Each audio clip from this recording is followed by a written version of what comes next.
Assalamualaikum warahmatullahi wabarakatuh. Perkenalkan, nama saya Mabrura Eka Rahayu. Saya dari kelompok jQuery. Di sini saya akan menjelaskan tentang inspirasi tokoh Insinyur Soekarno.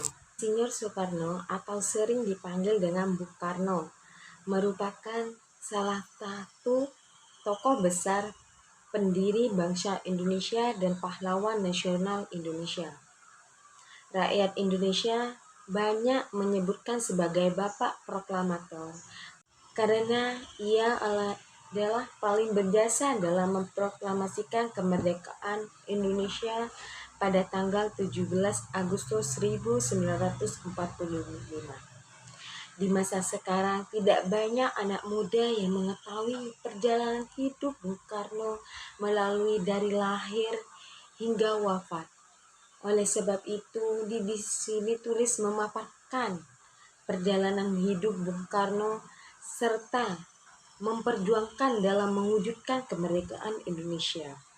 Bung Karno lahir di Surabaya, Jawa Timur pada tanggal 6 Juni 1901, tepatnya di Jalan Peneleh Gang Pendean 5 nomor 40 Kelurahan Peneleh, Kecamatan Genteng, Surabaya. Terdapat versi lain terkait tempat lahir Bung Karno, yaitu ada yang menyebutkan beliau lahir di Blitar, Jawa Timur. Namun dilansir dari buku Soekarno, Penyambung Lidah Rakyat, beliau sendiri yang menyebut lahir di Surabaya. Bung Karno lahir dari pasangan Raden Soekemi Sosrodihardjo dan Ida Ayu Yomanrai dengan nama Koisno Sosrodihardjo. Ayah Bung Karno merupakan keturunan bangsawan kelas penyanyi dan ibunya dari keluarga Brahmana. Namun meski terlahir dari keluarga yang tertampan, kehidupan beliau tidak masa kecil dapat dikatakan cukup memprihatinkan. Bung Karno kecil sering sakit-sakitan. Pada saat itu banyak orang yang Jawa yang meyakini bahwa penggantian nama anak akan mengubah nasib menjadi lebih baik. Oleh sebab itu, karena ayahnya beliau menyukai kisah pewayangan, maka nama beliau diubah menjadi Soekarno. Nama tersebut terdiri dari dua kata, yaitu Sue dan Karno. Kata Sue berasal dari ejaan lama yang dibaca Su berarti paling baik. Sedangkan Karno berasal dari tokoh pewayangan bernama Karna yang merupakan sosok kesatria dan memiliki keteguhan hati dalam membela kelompoknya. Semasa kecil, Soekarno hidup dalam keluarga yang serba pas-pasan. Ayahnya yang berprofesi sebagai guru hanya memiliki penghasilan per bulan sebesar Rp25. Sedangkan ia tinggal di sebuah rumah sewa seharga Rp15.000 pada saat itu. Jangankan untuk memberi hadiah atau makan besar, untuk makan sehari pun beliau sering tidak makan nasi karena ibunya tidak membeli beras. Daripada membeli beras, keluarga Soekarno lebih sering makan jagung atau ubi, kayu yang ditumpuk dengan makanan yang lain. Soekarno mendidik beliau dengan disiplin tinggi. Ia selalu memperhatikan pendidikan anaknya.